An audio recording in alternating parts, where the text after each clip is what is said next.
하나님의 말씀은 사도행전 2장 38절에서 42절입니다.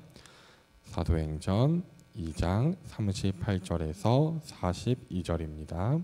신약성경 190페이지입니다.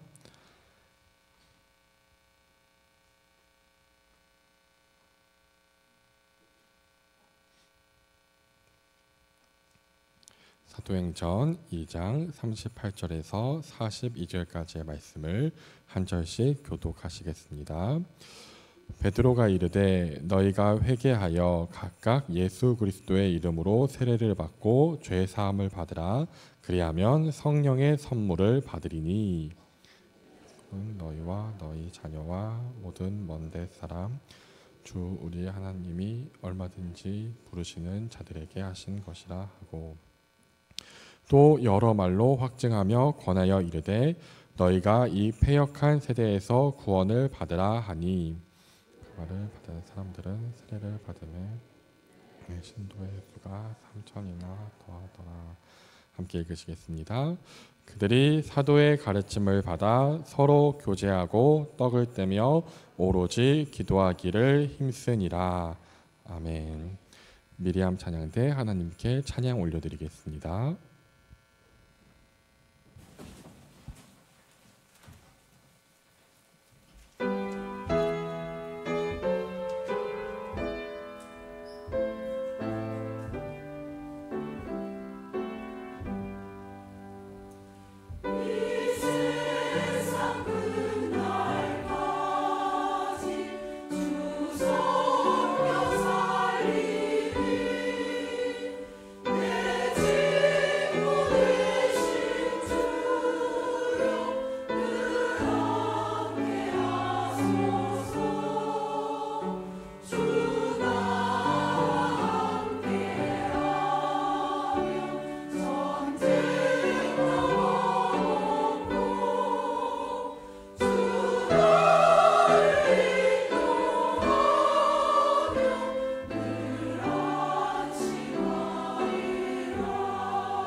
최근 들어 많은 사람들이 건강에 관심이 많아졌습니다. 그리고 유산소 운동만큼이나 근력 운동의 중요성을 강조합니다. 특히 나이가 들수록 근육량이 줄어드니 노년에도 건강하게 활동하기 위해서는 근육을 많이 늘려야 한다고 합니다. 근육이 자라나는 데 있어서 세 가지 요소가 무엇입니까? 근력 운동과 영양 섭취와 휴식입니다. 이 세 가지를 하지 않으면 근육은 자라나지 않습니다. 그렇다면 믿음이 자라기 위해서는 무엇이 필요할까요? 우리 믿음을 자라나게 하는 은혜의 세 가지 통로를 본문을 통해서 알아보도록 하겠습니다.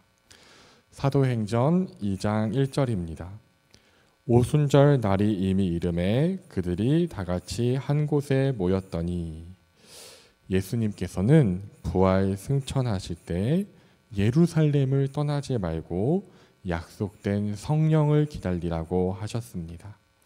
그래서 제자들은 함께 모여 주님께서 보내주실 성령님을 기다렸습니다.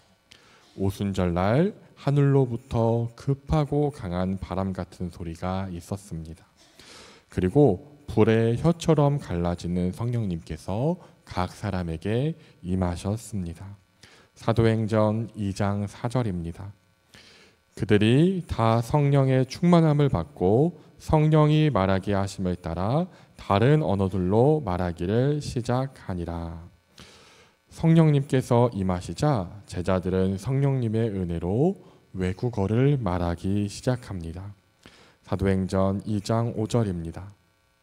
그때에 경건한 유대인들이 천하 각국으로부터 와서 예루살렘에 머물러 있더니, 그때에 유대인들이 전 세계에서 예루살렘에 모여 있었습니다. 유대교인들은 유월절, 오순절, 초막절 이렇게 3대 절기에는 하나님의 성전에 모여 예배를 드려야 했기 때문입니다. 이어지는 6절입니다. 이 소리가 나매 큰 무리가 모여 각각 자기의 방언으로 제자들이 말하는 것을 듣고 소동하여, 여러 나라에서 온 유대인들이 자기들의 모국어로 제자들이 유창하게 말하는 것을 듣게 되었습니다. 갈릴리는 낙후된 동네이고 제대로 된 교육을 받을 리가 없는 사람들이 유창한 외국어를 하자 다 놀랍고 신기하게 여겼습니다. 예수님의 제자들이 무엇을 말하고 있습니까? 사도행전 2장 11절입니다. 그레데인과 아라비아인들이라 우리가 다 우리의 각 언어로 하나님의 큰 일을 말함을 듣는도다 하고, 제자들은 하나님의 큰 일을 말하고 있었습니다. 이는 분명히 예수 그리스도의 십자가 복음이었을 것입니다. 하나님께서 그 아들 독생자 예수 그리스도를 보내주셔서 이루신 크고 놀라운 구원의 역사를 선포하고 있었을 것입니다. 여기서 사도행전 2장에 등장한 방언의 두 가지 특징을 알 수 있습니다. 첫 번째는 이 방언은 분명히 알아들을 수 있는 외국어였습니다. 두 번째로 기도가 아니라 전도의 목적으로 나타난 방언이었습니다. 사도행전 2장 14절입니다. 베드로가 11사도와 함께 서서 소리를 높여 이르되, 유대인들과 예루살렘에 사는 모든 사람들아, 이 일을 너희로 알게 할 것이니 내 말에 귀를 기울이라. 이렇게 모든 사람들이 예수님의 제자들에게 시선을 주목하게 되었습니다. 베드로는 하나님께서 주신 이 기회를 통해 복음을 선포했습니다. 베드로는 지금 이들이 보고 있는 현상이 어떻게 일어난 일인지, 왜 일어난 것인지, 무엇을 목적으로 한 것인지를 선포합니다. 사도행전 2장 16절입니다. 이는 곧 선지자 요엘을 통하여 말씀하신 것이니 일렀으되, 이는 선지자 요엘을 통하여 말씀하신 것, 즉 구약의 약속된 일이라고 합니다. 즉 성령 강림 사건은 어느 날 갑자기 일어난 일이 아니라 하나님께서 창세 전부터 계획하시고 구약을 통해 계시하신 사건입니다. 우리 요엘서 2장 28절 말씀을 다 같이 읽어주시겠습니다.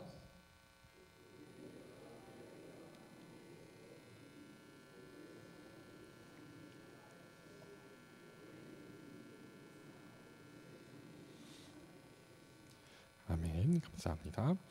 예수 그리스도의 십자가 죽으심과 부활 승천 이후에는 하나님의 영을 믿는 모든 자들에게 부어주심을 말씀하십니다. 베드로는 요엘서 2장 말씀을 인용하여 복음을 전합니다. 사도행전 2장 17절입니다.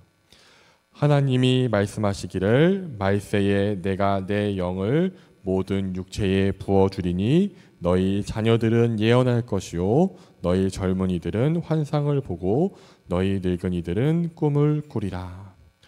예수님의 승천 이전에 즉 구약의 때에는 하나님의 영이 특정 리더십에게만 임했습니다. 그러나 예수님의 부활 승천하신 후에는 믿는 모든 자에게 성령님께서 임하여 주십니다. 이러한 일은 말세에 있을 것이라고 합니다. 우리 말세는 예수님의 승천하심으로 예수님의 재림하시는 때까지를 말세라고 합니다. 그래서 길을 가다가 사람들이 말세다 말세야 라고 하는 것은 성경적인 말을 하고 있는 것입니다.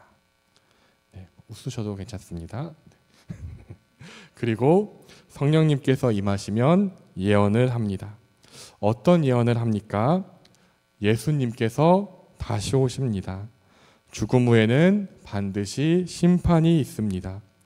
회개하고 예수님을 믿으면 성령님을 받을 것입니다. 이렇게 장래일을 말하게 됩니다. 즉 우리가 성경의 예언을 오해해서는 안 됩니다. 성경의 예언은 구약이나 신약이나 성경을 본문으로 하나님의 말씀을 전하는 설교입니다. 구약의 선지자들도 범죄하는 백성들에게 모세오경을 근거로 계속해서 하나님의 언약을 어기면 성경에 약속된 벌을 받게 될 것입니다 라고 예언했습니다. 그러므로 주변에 혹시 예언하는 권사님, 예언하는 목사님을 만나보라고 하는 사람이 있다면 신명기 18장 14절 말씀을 전해주시기 바랍니다. 내가 쫓아낼 이 민족들은 길흉을 말하는 자나 점쟁이의 말을 듣거니와 내게는 내 하나님 여호와께서 이런 일을 용납하지 아니하시느니라.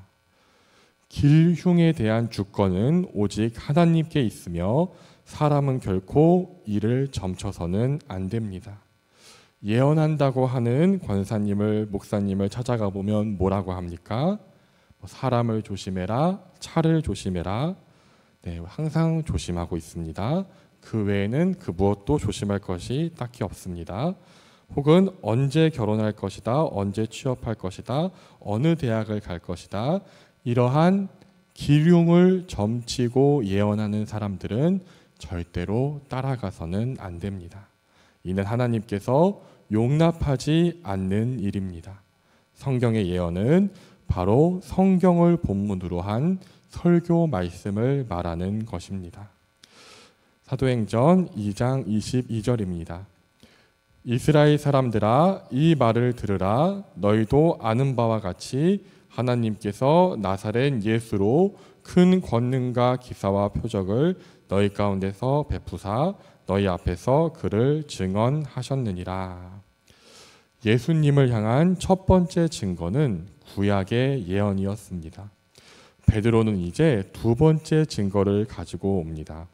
두 번째 증거는 바로 하나님의 증언입니다. 하나님께서는 예수님께 기사와 표적과 권능을 행하게 하셨습니다. 예수님께서 메시아 구원자이심을 증언해 주셨습니다. 그리고 그곳에 있는 많은 사람들도 예수님께서 죽은 자를 살리시고 눈먼 자를 보게 하시고 병든 자를 고치시며 오병이어로 장정만 5천 명을 먹이시는 등 수많은 기적을 행하신 것을 보았습니다. 그들은 그 사실을 부정할 수 없었습니다. 사도행전 2장 24절입니다. 하나님께서 그를 사망의 고통에서 풀어 살리셨으니 이는 그가 사망에 매여 있을 수 없었음이라. 그들이 또한 부정할 수 없는 일이 있었습니다. 바로 예수님의 부활입니다. 예수님은 부활 승천하셨습니다. 당시 막강한 힘을 가지고 있던 로마와 유대인들은 기독교를 무너뜨리고 싶었습니다. 이들이 기독교를 무너뜨리는 방법은 간단합니다. 예수님의 시체를 보여주면 됩니다. 그러나 예수님은 정말로 살아나셨기 때문에 시체가 있을 수 없었습니다. 또한 너무나도 많은 사람들이 부활하신 예수님을 목격했습니다. 그리고 이 부활 역시 구약에 약속된 사건이었습니다. 사도행전 2장 27절입니다. 이는 내 영혼을 음부에 버리지 아니하시며 주의 거룩한 자로 썩음을 당하지 않게 하실 것임이로다. 이는 다윗의 시편으로 시편 16편 10절을 인용한 것입니다. 베드로는 유대인들이 가장 존경하고 사랑하는 다윗의 시편을 통해 예수님을 증거합니다. 이어지는 사도행전 2장 29절입니다. 형제들아, 내가 조상 다윗에 대하여 담대히 말할 수 있노니 다윗이 죽어 장사되어 그 묘가 오늘까지 우리 중에 있도다. 다윗은 이미 죽어서 무덤에 있습니다. 오래전에 썩어서 백골밖에 남지 않았습니다. 즉 다윗이 말하는 주의 거룩한 자는 다윗이 아님을 알 수 있습니다. 그렇다면 다윗은 누구를 가리키고 시편을 쓴 것입니까? 사도행전 2장 31절입니다. 미리 본고로 그리스도의 부활을 말하되 그가 음부에 버림이 되지 않고 그의 육신이 썩음을 당하지 아니하시리라 하더니, 바로 예수 그리스도께서 3일 만에 부활하실 것을 미리 보고 기록한 것입니다. 사도행전 2장 32절입니다. 이 예수를 하나님이 살리신지라 우리가 다 이 일의 증인이로다. 제자들은 예수님의 공생애와 죽으심과 부활과 승천의 증인들입니다. 예수님의 제자들은 다른 말로는 증인입니다. 그러므로 요한의 세례로부터 예수님의 승천까지를 목격한 사람을 사도로 세웠습니다. 사도행전 2장 33절입니다. 하나님이 오른손으로 예수를 높이심에 그가 약속하신 성령을 아버지께 받아서 너희가 보고 듣는 이것을 부어 주셨느니라. 베드로는 부활 승천하신 예수님께서 성령님을 보내주셨음을 증언합니다. 사람들은 지금 제자들이 성령님의 역사로 이방의 언어로 말하고 있는 것을 듣고 있기에 이 말을 부인할 수 없었습니다. 이어지는 36절입니다. 그런즉 이스라엘 온 집은 확실히 알지니 너희가 십자가에 못 박힌 이 예수를 하나님이 주와 그리스도가 되게 하셨느니라 하니라. 이 말씀으로 베드로는 설교를 마무리하였습니다. 예수님은 구약에 약속된 메시아였습니다. 예수님은 하나님의 권능으로 증언하신 메시아였습니다. 예수님의 부활은 가장 큰 증거이며 동시에 다윗은 메시아 부활을 미리 증거했습니다. 그리고 예수님께서 부어주신 성령님께서 지금 제자들 가운데 역사하고 있었습니다. 37절 말씀입니다. 그들이 이 말을 듣고 마음에 찔려 베드로와 다른 사도들에게 물어 이르되 형제들아 우리가 어찌할꼬 하거늘. 이렇듯 백성들은 부인할 수 없는 예수님의 증거 앞에서 마음이 찔려서 자신들이 어떻게 해야 하는지를 물어보았습니다. 하나님께서 참 하나님이신 예수님을 보내주셨는데 백성들은 그 메시아를 십자가에 달아 죽였기 때문입니다. 그때 베드로는 놀라운 복음을 선포합니다. 사도행전 2장 38절입니다. 다 함께 읽어주시겠습니다.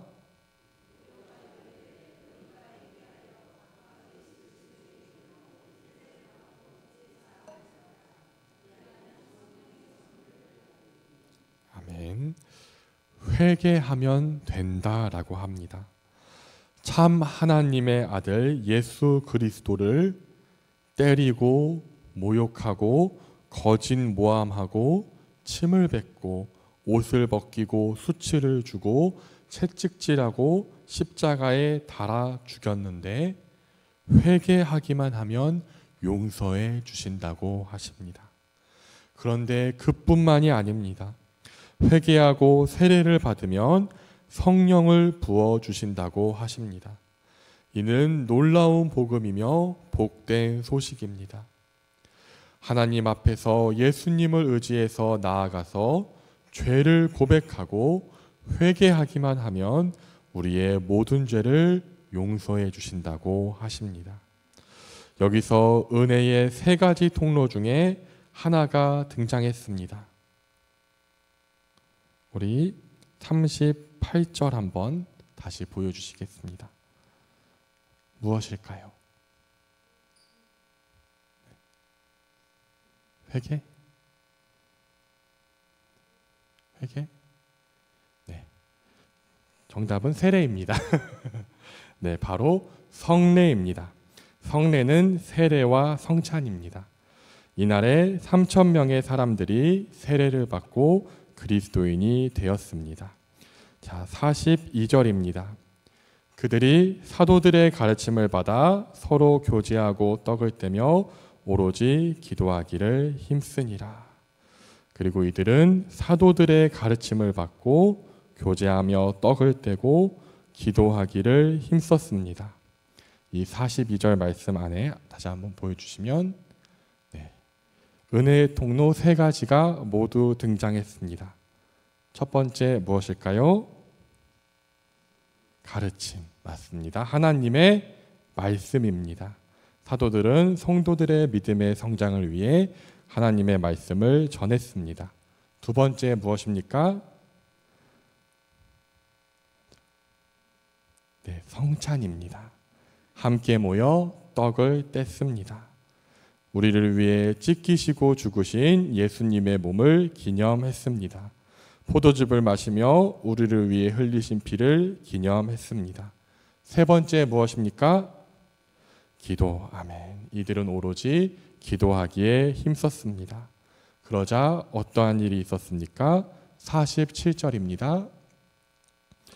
하나님을 찬미하며 또 온 백성에게 칭송을 받으니 주께서 구원받는 사람을 날마다 더하게 하시니라.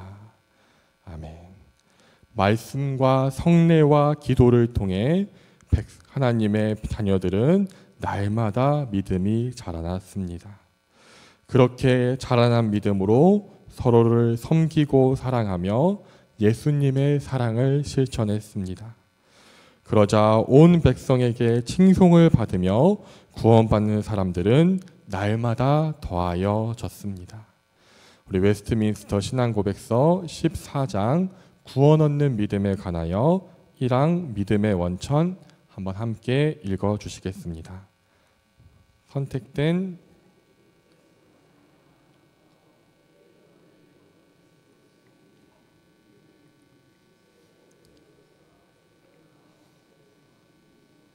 일반적으로 말씀 사역으로 이루어진다.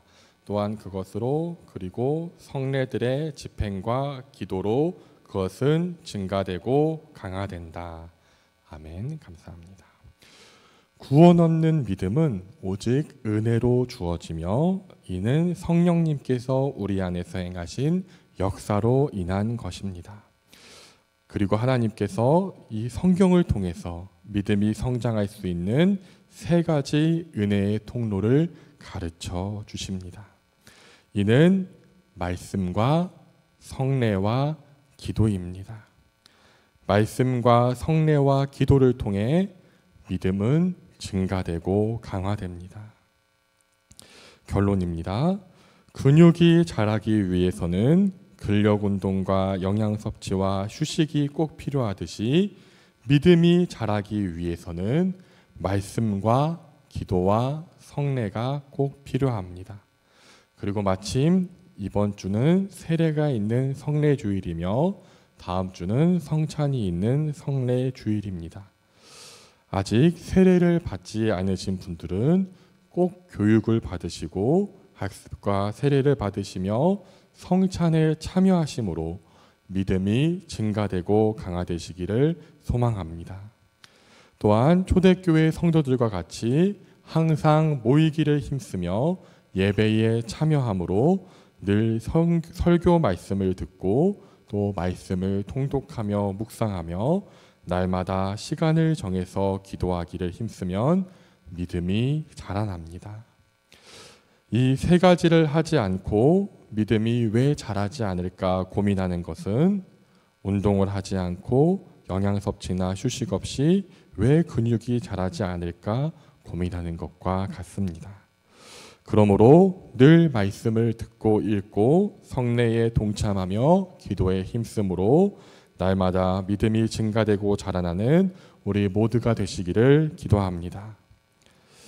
우리 함께 받은 말씀